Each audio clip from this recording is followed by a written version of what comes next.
to the cardio one section. Right here, um, we're gonna be talking about again cardiac anatomy, embryology. All right, and also some cardiac physiology. Maybe some talking about a few pointers about the some common calculation questions that they go for.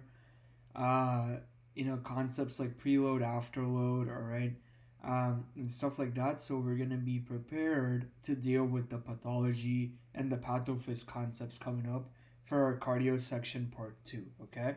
Um, Again, this section is really high yield your cardio along with your resp. All right, pretty high yield sections. Do not want to neglect the basic components for your cardio and resp systems. Okay. Now, since we're in cardiology, I'll give you guys some high yield pointers for you to just get those easy points on test day. But for part two, just be on the lookout for that. We're going to be dealing with pathophys, pathology, pharmacology, and micro. All right, that's all going to be part of your part two kind of lecture series. All right, just be on the lookout for that.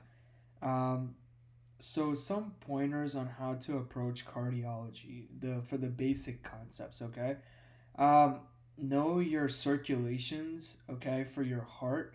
Okay, different types of arteries like your LAD. Okay, your PDA and stuff like that. Where are they coming from? Is it a right versus left dominant circulation? All right, so that's a common question that they go for. Um, so something along those lines, right? So you want to be picking up on those easy points on test day. Do not want to miss them up. Okay. Um, in terms of embryology, I think I'm going to be hitting up the tetralogy of Fallot, very high yield concept.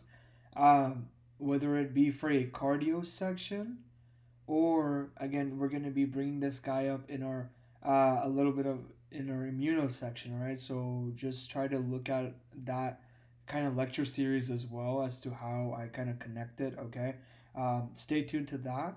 Um, but we are going to be covering the main nitty gritty details for tetralogy of Fallot. What are some important concepts? What do they usually go for in terms of cardiology, okay? In terms of your physio, again, there are the pressure volume loops and stuff like that. You want to know where your basic heart sounds are. Okay, I'm going to be touching up on those guys, all right? Um, and then kind of understanding what those sounds mean, okay? Because that's where a majority of the questions rely on. Um, Again, what are normal heart sounds versus what are pathology based heart sounds. That's also super important, and that's going to be useful to us when we hit our cardiology part two of those lecture series, okay, when we're studying pathology.